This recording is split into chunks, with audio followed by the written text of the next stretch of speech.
Assalamualaikum warahmatullahi wabarakatuh. Berita Ranah Minang, aktual, berimbang, dan bertanggung jawab. Kembali menjumpai Anda saudara Jumat 9 September 2016. Informasi seputar wilayah Sumatera Barat telah dirangkum tim redaksi kami. Dan berikut cuplikan topik utama kita untuk hari ini.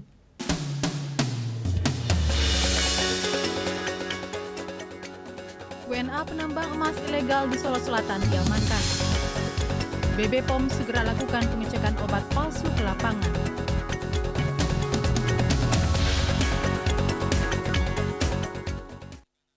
Ya, saudara, sebuah bus pengangkut minyak sawit terguling di Jalan Lintas Bukit Tinggi Payakumbuh, kilometer 15. Satu orang meninggal dunia dan satu rumah rusak sedang setelah bus penuh minyak sawit menggelinding dan menimpa sebuah rumah warga. Kecelakaan tunggal ini terjadi di Jalan Bukit Tinggi Payakumbuh, kilometer 15, tepatnya di daerah Sungai Cubadak, Kecamatan Baso, Kabupaten Agam. Bus berisi minyak sawit ini terguling dan meluncur ke pemukiman warga. Menurut Kasat Lantas Polres Bukit Tinggi AKP Aris Caidwi Susanto, mengatakan kejadian berawal saat bus tangki minyak sawit dengan nomor polisi BM 8463RU dari arah Bukit Tinggi mengalami remblong. Setiba di TKP, sopir bus mencoba membanting setir hingga mengenai bus pengangkut semen dari arah berlawanan. Namun upaya tersebut gagal mengurangi kecepatan dan akhirnya terguling dan menimpa rumah milik Azia. Satu orang meninggal dunia atas nama Usman Ali, sedangkan Oscar, penumpang, dalam kondisi luka-luka. Sementara semua pemilik rumah dalam kondisi selamat. Budi pemilik rumah mengatakan akibat kejadian tersebut pavilion tempat usahanya rusak berat, sementara rumah mengalami retak. Dari Bukit Tinggi demikian laporan Gusri Al-Faisal, TVRI Sumatera Barat. Akibat pohon tumbang di Nagari Talu, Kecamatan Talamau, jalan lintas Pasaman menuju Kabupaten Pasaman Barat terputus total selama 12 jam. Akibatnya puluhan kendaraan roda 4 terpaksa menunggu pembersihan bahu jalan yang tertimbun dari tim gabungan BPBD, TNI, dan Polri dibantu oleh masyarakat. Akibat angin dan curah hujan tinggi yang melanda wilayah Kecamatan Talamau beberapa waktu terakhir, membuat satu batang pohon besar tumbang dan menutup bahu jalan sepanjang 20 meter lebih. Akibatnya kendaraan tidak bisa lewat hampir 17 jam. Akibat angin dan curah hujan tinggi ini ditambah usia pohon yang sudah tua membuat pohon tersebut tumbang. Beruntung saat kejadian tidak ada masyarakat yang melintas di jalan tersebut sehingga tidak menimbulkan korban jiwa. Namun karena ukuran pohon yang besar dan berdahan banyak, membuat badan jalan sepanjang 20 meter lebih tertutup oleh batang pohon. Akibatnya jalan utama dari Pasaman menuju Kabupaten Pasaman Barat lumpuh total. Tim gabungan yang datang sesaat setelah kejadian tidak sanggup membersihkan material karena terdiri dari batang kayu berukuran besar. Meski demikian, petugas secara bergantian memotong sedikit demi sedikit bagian kayu dan membuangnya ke tepi jurang. Selain menutup akses jalan, kejadian tersebut juga memutus aliran listrik menuju Kecamatan Talamau dan daerah sekitar. Hingga berita ini diturunkan, petugas dari PLN masih melakukan perbaikan sebab beberapa tiang listrik tampak rusak dan kabelnya putus. Sementara itu, PLT Kalaksa BPBD Kabupaten Pasaman Barat Triwahluyo mengatakan, saat ini masih terdapat satu batang pohon besar yang terbilang sangat rawan. Petugas berencana akan menebang pohon tersebut karena posisi sangat rawan dan dikhawatirkan akan roboh dalam waktu dekat. Kendaraan roda 2 baru bisa lewat dengan sistem buka tutup sekitar 12 jam kemudian. Sementara kendaraan roda 4 bisa lewat setelah 17 jam kemudian. Petugas melakukan pembersihan material kayu menggunakan sejumlah mesin pemotong kayu dan satu unit alat berat. Masyarakat diminta berhati-hati saat melewati kawasan Talamau karena rawan longsor dan pohon tumbang. Dari Pasaman Barat, demikian laporan Andika Disaputra, TVRI Sumatera Barat. Saudara, 4 warga negara asing asal Tiongkok diamankan jajaran Satuan Intelkam Polres Solo Selatan saat menambang emas di kawasan pertambangan ilegal Kabupaten Solo Selatan. Dari hasil pemeriksaan sementara, keempat WNA tidak memiliki izin tinggal di Indonesia. Jajaran Kepolisian Resort Solo Selatan berhasil mengamankan 4 warga negara asing asal Tiongkok karena melakukan penambangan ilegal di Kabupaten Solo Selatan. Keempatnya diringkus saat melakukan penambangan emas secara ilegal di Jorong Alai, Talantam, Sangir, Batanghari beberapa hari lalu.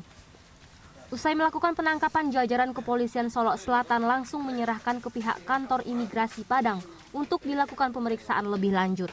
Kasubsi Pengawasan Orang Asing Kantor Imigrasi Padang menjelaskan, keempat warga negara asing ini berada di Indonesia sejak 23 Agustus lalu.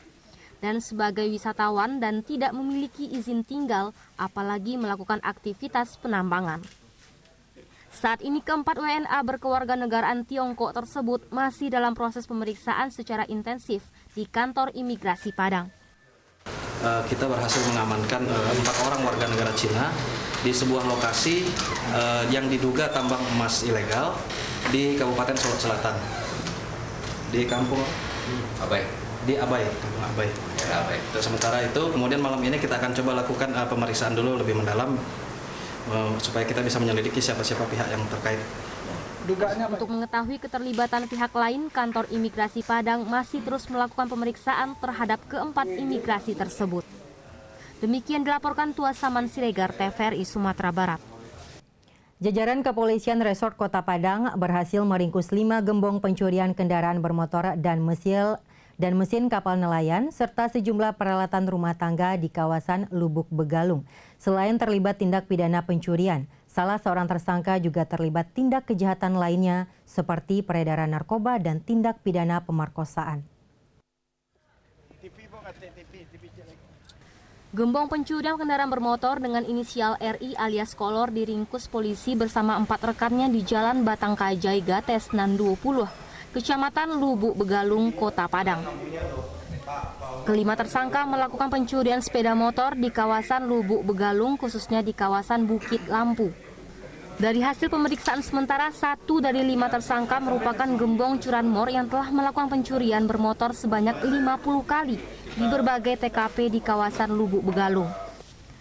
Selain terlibat dalam kasus pencurian sepeda motor, gembong curanmor yang berinisial Rory alias Kolor tersebut juga terlibat sejumlah tindak kejahatan lainnya seperti pemerkosaan di kawasan Bukit Lampu, peredaran narkoba jenis sabu-sabu, serta pencurian mesin kapal nelayan dan televisi milik warga sekitar.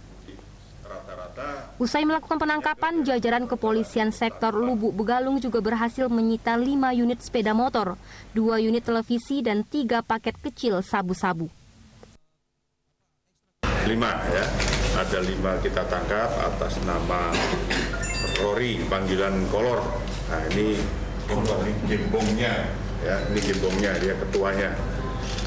Ya, ini menurut pengakuan dia sampai lupa dia TKP-nya berapa, tapi lebih dari 50 kali melakukan pencurian kendaraan bermotor di daerah Gaung dan Sungai Bermas, wilayah Lubuk sana. Kapolsek Lubuk Begalung Kompol Asril Prasetya menjelaskan, penangkapan tersebut berawal dari laporan kehilangan sepeda motor di Jalan Teluk Ngibung, RT 03. RW 05, Kelurahan Gates Nan 20, Kecamatan Lubuk Begalung, Kota Padang. Untuk memberikan efek jera, keempat tersangka akan diancam dengan pasal 112, 114 Undang-Undang Nomor 35 Tahun 2009 dan pasal 365 KUHP dengan ancaman hukuman di atas 10 tahun penjara. Demikian dilaporkan Tua Saman Siregar, TVRI Sumatera Barat. Saudara, tetaplah bersama Berita Ranah Minang karena setelah jeda berikut kami akan kembali dengan sejumlah informasi menarik lain di antaranya. Komisi Informasi rilis 173 badan publik belum siap keterbukaan informasi. Informasi selengkapnya sesaat lagi.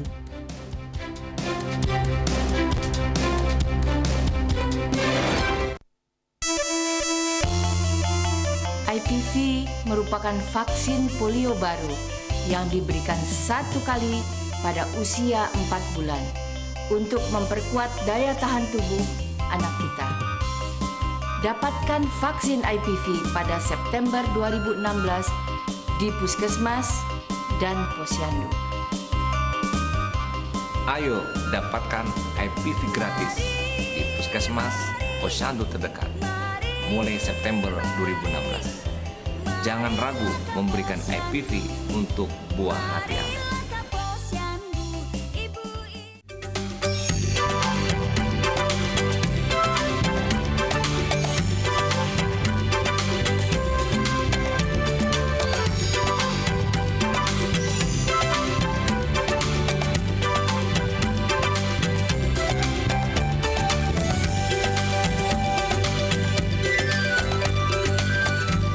menikmati hiburan di musik room, karaoke, biliar, dan sejenisnya. Jangan lupa bayar pajak hiburannya mulai dari 10 hingga 75%. Pajak hiburan Perda Kota Padang nomor 4 tahun 2011. Dinas Pendapatan Daerah hadir dalam rangka untuk memaksimalkan PAD dan memajukan pembangunan di Kota Padang. Mari bersama-sama kita bangun Kota Padang tercinta. Informasi ini dipersembahkan oleh. Mari kita mulai. Pertama kita masukkan bawang. Bawang. Oke. Lalu taburi merica secukupnya. Merica. Untuk menambah rasa kita tambahkan Jangkrik. Makanya pakai TV digital. Tinggal pasang set-top box, nggak usah ganti TV dan antena. Gambar lebih bagus, suara lebih jernih. Dipersembahkan oleh Kominfo dan TVRI.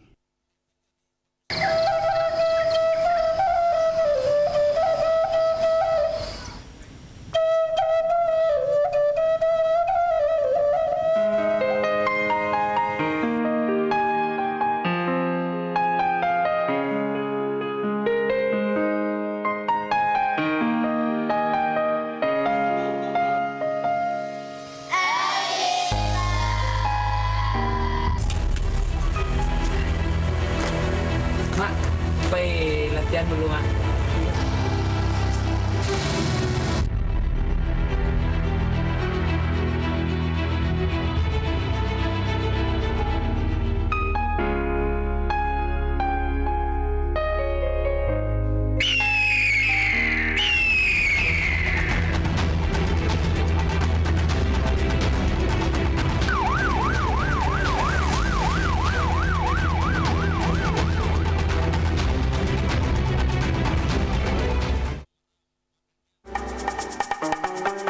Islam itu rahmatan lil alamin.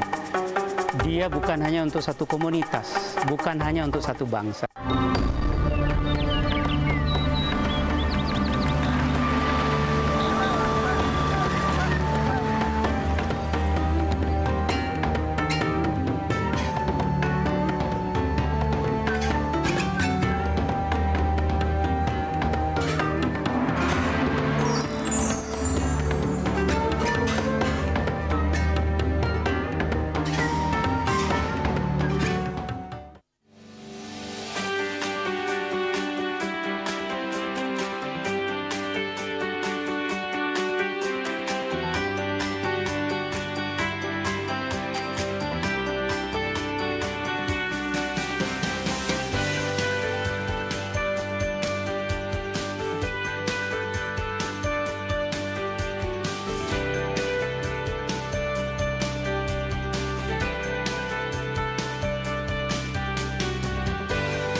sore pemirsa TVRI Sumatera Barat dimanapun Anda berada. Senang sekali sore hari ini saya untuk Anda menjumpai Anda dalam dialog problema kita yang kita lihat dalam fenomena perilaku menyimpang saat ini yang lagi maraknya. Kita berlindung kepada Allah Subhanahu wa Ta'ala.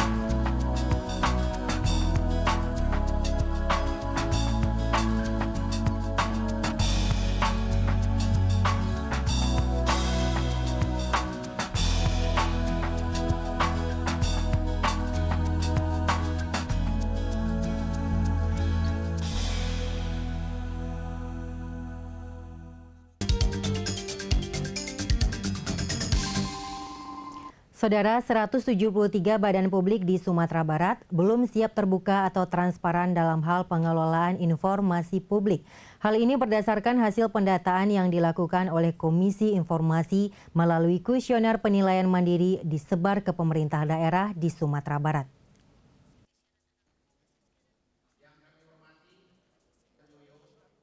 Di tengah kemajuan dan keterbukaan informasi saat ini, masih terdapat ratusan badan publik di Sumatera Barat dan lembaga publik dinyatakan tidak terbuka atau tidak transparan dalam pengelolaan informasi. Hal tersebut disampaikan Ketua Komisi Informasi Sumatera Barat saat memberikan penghargaan terhadap sejumlah instansi yang dinilai memiliki keterbukaan informasi dan transparansi dalam mengelola pemerintahan dan badan publik di Sumatera Barat. Pada tahun 2016, setidaknya 173 badan publik di Sumatera Barat belum siap terbuka atau belum transparan dalam pengelolaan informasi publik. Hal ini berdasarkan hasil pendataan yang dilakukan Komisi Informasi melalui metode kuesioner penilaian mandiri yang disebar ke pemerintah daerah, nagari, parpol, SKPD, BUMN, BUMD, dan instansi vertikal serta perguruan tinggi di Sumatera Barat. Dari 303 kuesioner yang disebarkan terhadap sejumlah lembaga publik tersebut, namun hanya 130 badan publik yang menjawab dan mengembalikan kuesioner tersebut pada Komisi Informasi. Ironisnya, sebagian perguruan tinggi yang mendapatkan kuesioner tersebut hanya sebagian kecil yang mengembalikan, padahal keterbukaan informasi merupakan syarat utama dalam meningkatkan akreditasi perguruan tinggi. Penilaian mandiri yang sebenarnya kita harapkan itu menjadi salah satu ikhtiar dari badan publik untuk secara jujur melaporkan atau menyampaikan kondisi-kondisi real yang ada di setiap badan publik, karena ada sejumlah pertanyaan yang kita kirimkan lewat kuesioner tadi. Materinya menyangkut tentang hal-hal mendasar yang harus dimiliki oleh setiap badan publik. Selain itu, Komisi Informasi Sumatera Barat juga memberikan penghargaan kepada sejumlah instansi yang dinilai transparan dan memiliki keterbukaan dalam pengelolaan informasi. Untuk kategori pemerintah daerah, Darmasraya memiliki nilai tertinggi dalam keterbukaan informasi, sementara lembaga vertikal diraih KPU Sumatera Barat. Demikian dilaporkan Tua Saman Siregar TVRI Sumatera Barat. Saudara, memperingati Hari Olahraga Nasional ke-33, pemerintah Sumatera Barat menggelar upacara pengibaran bendera merah putih di lapangan kantor Gubernur Sumatera Barat. Selain memperingati Hari Olahraga Nasional tahun 2016, Gubernur Sumatera Barat juga langsung mengukuhkan dan melepas kontingen Sumatera Barat untuk berlaga di Pekan Olahraga Nasional Jawa Barat. Pemerintah Sumatera Barat memperingati Hari Olahraga Nasional tahun 2016 dengan melakukan upacara pengibaran bendera merah putih di lapangan kantor Gubernur Sumatera Barat. Selain memperingati Hari Olahraga Nasional ke-33, Gubernur Sumatera Barat juga langsung mengukuhkan dan melepas kontingen Sumatera Barat untuk bertanding di perhelatan olahraga terakbar tanah air, yakni Pekan Olahraga Nasional ke-19 yang akan berlangsung di Jawa Barat pada 17 hingga 31 September 2016 mendatang. Ketua KONI Sumatera Barat Syaiful menjelaskan, pada PON Jawa Barat ini, kontingen Sumatera Barat akan memboyong 303 atlet andalan untuk memperebutkan medali emas di PON Jawa Barat. Dengan jumlah atlet yang mencapai 303 ditambah pelatih 80 orang tersebut, KONI Sumatera Barat optimis bisa meraih medali yang ditargetkan, yakni 16 medali emas.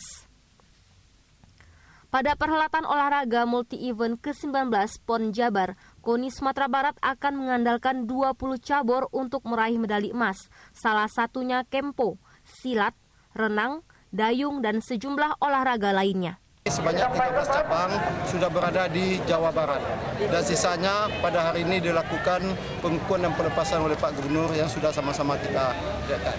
Berapa cabang, berapa target emas dan dari cabang apa aja itu Pak? Ya, bahwa pimpinan KONI Sumatera Barat sebelum saya PLT sudah menargetkan 16 emas.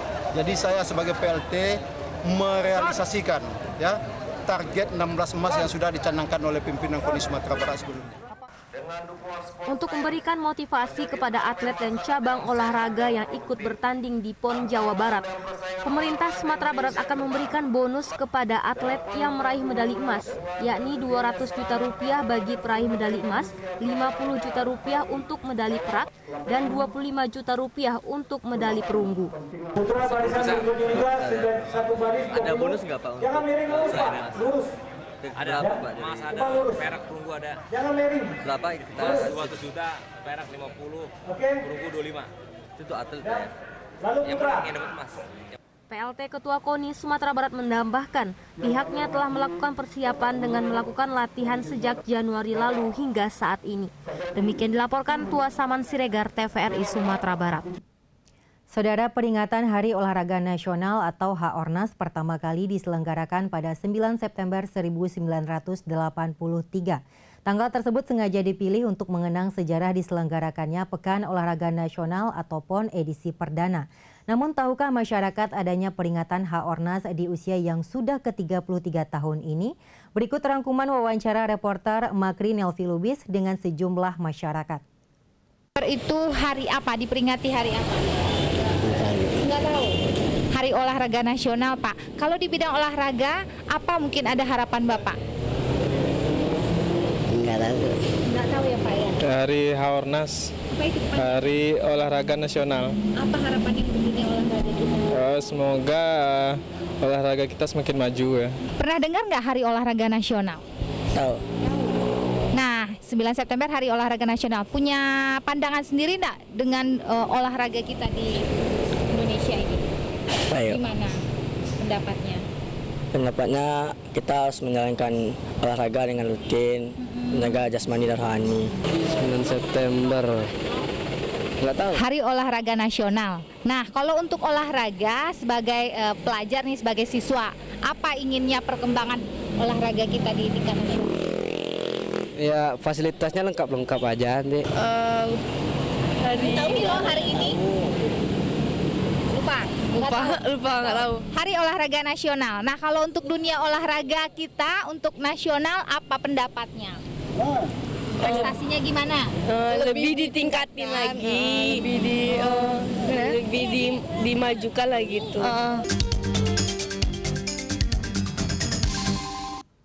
Saudara, tetaplah bersama Berita Ranah Minang karena setelah jeda berikut kami akan kembali dengan sejumlah informasi menarik lain di antaranya.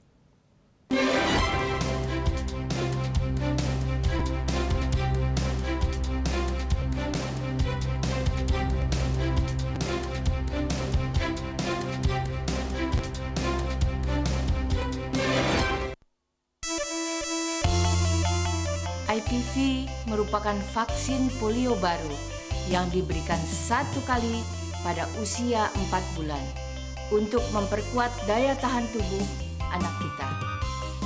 Dapatkan vaksin IPV pada September 2016 di Puskesmas dan Posyandu. Ayo dapatkan IPV gratis di Puskesmas Posyandu terdekat mulai September 2016. Jangan ragu memberikan IPV untuk buah hati Anda.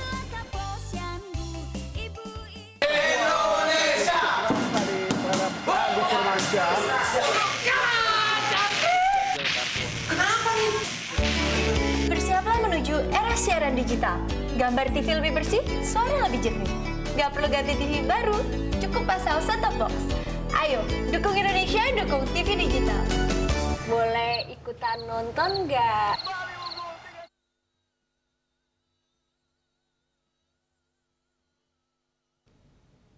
Terima kasih saudara, Anda masih bersama kami. Kini kita beralih ke informasi selanjutnya. Badan Meteorologi, Klimatologi, dan Geofisika BMKG Kota Padang memprediksi hingga 11 September mendatang, sejumlah wilayah di Sumatera Barat akan berawan dan mengalami hujan ringan. Sementara itu, hari ini gelombang laut ketinggian 3 hingga 5 meter berpeluang terjadi di perairan Kepulauan Mentawai Padang, Samudra Hindia.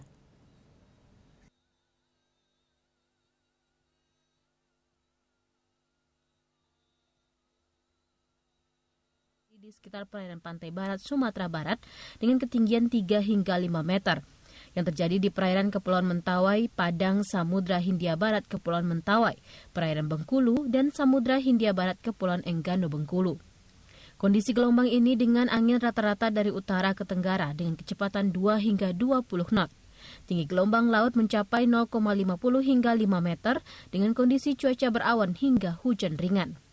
Sementara itu hingga Minggu 11 September 2016 mendatang, Badan Meteorologi, Klimatologi, dan Geofisika BMKG Stasiun Meteorologi Minangkabau memprediksi sejumlah wilayah di Sumatera Barat akan mengalami cuaca berawan dan hujan ringan. Untuk kawasan pesisir pantai barat Sumatera Barat, cuaca diperkirakan umumnya berawan pada pagi hingga siang hari dan berawan hingga hujan ringan atau sedang pada sore, malam hari, hingga dini hari. Sementara itu angin akan bertiup dari selatan hingga barat daya dengan kecepatan 12-25 km per jam. Untuk kawasan Muaro Sijunjung, Batu Sangkar, Parit Melintang, Lubuk Basung, Sari Lama, Lubuk Sikaping, Pulau Punjung, Simpang 4, Padang, Sawah Lunto, dan Payakumbuh dengan kondisi cuaca berawan. Sedangkan yang akan mengalami hujan ringan di sekitar kawasan Painan, Arosuka, Tua Pejat, Padang Aro, Solo, Padang Panjang, Bukit Tinggi, dan Pariaman.